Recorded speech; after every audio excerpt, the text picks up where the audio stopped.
Hi everyone, welcome back to my channel Nishad Karim Art. In today's video, I'll be showing you my personal best 5 paintbrushes for painting landscapes in acrylics. So I'm sure you noticed during my videos that I use a range of paintbrushes when I work. Some paintbrushes create very similar marks while others make completely different marks. It's very useful to know your paintbrushes and the types of marks they make. This is important to me, especially if I have a number of commissions to complete and I need to work fast. More importantly, knowing the marks they make help me to be more accurate in the image I'm trying to paint.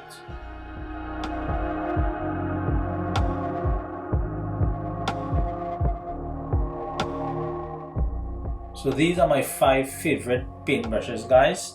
The first one is a 2-inch long handle flat paintbrush, and we also have a fan brush, which is a synthetic nylon brush, a round brush, long handle as well, hog hair. I also have a dagger or striper that I use, really interesting paintbrush, and my rigger for very fine detail.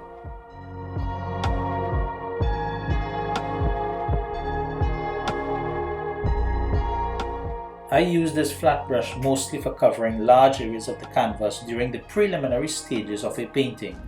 It is quite easy to spread lots of paints and washes using this brush. As I often do many large-scale paintings on board or canvas, this brush helps me to apply large amounts of paint quickly onto the surface. Applying paint becomes easy because it has a very long handle, which helps me to move the paint around quite easily.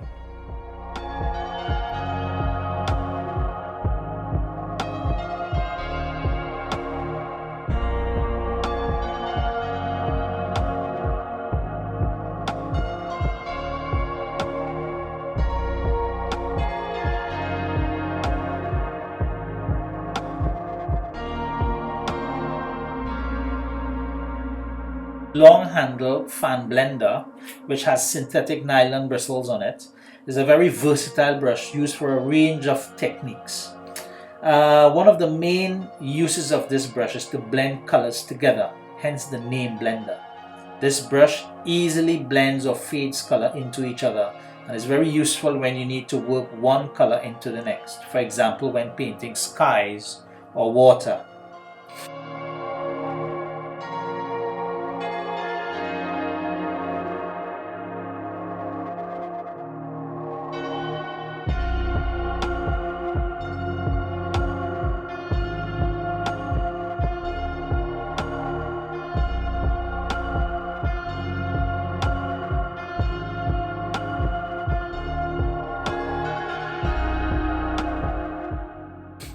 I also use this brush to create foliage on trees and also for undergrowth like long grasses and ferns. You can also make more interesting marks by loading the brush with different colors.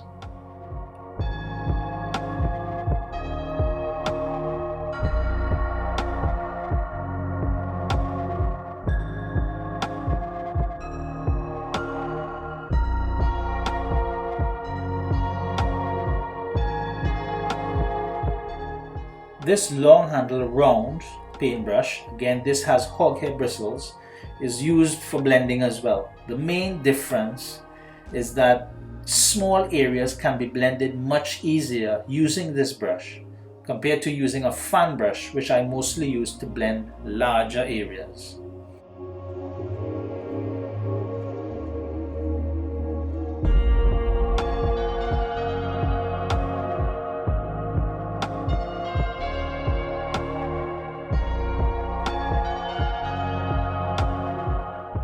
I also use this brush, for example, for doing tree trunks and branches.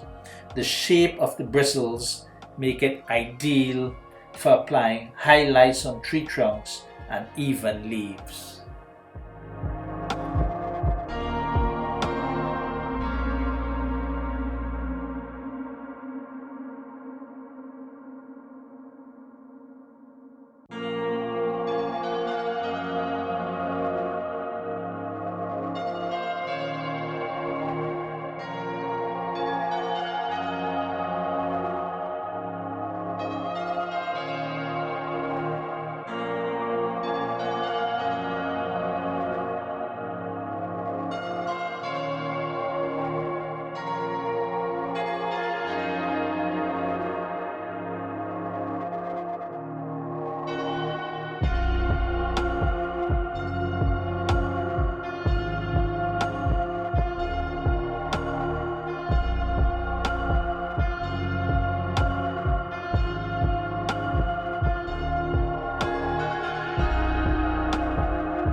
This dagger or striper brush is also another very versatile brush, as it can be used for a range of marks. I use this brush for leaves, long grasses again, and for thin branches. What is very unique about this brush is the very thin and very delicate lines you can make with it.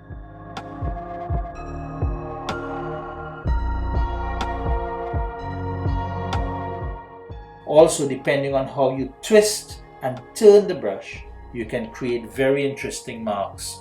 For example, different type of foliage. If you're doing details on structural elements and objects, this brush can give you very fine, thin lines, but also squiggly lines, lines and branches and so on, almost similar to that of a rigger, which we'll see next.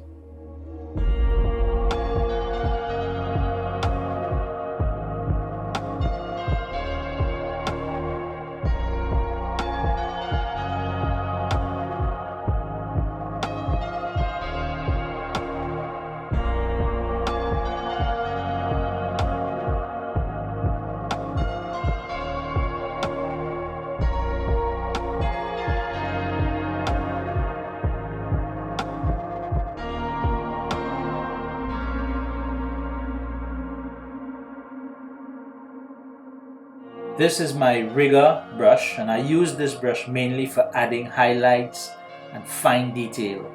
This brush forms a very sharp pointy tip, and where very thin, accurate marks are needed to be made, this is the ideal brush. It is a very good brush for creating thin branches, details to bushes, and for outlining objects and so on.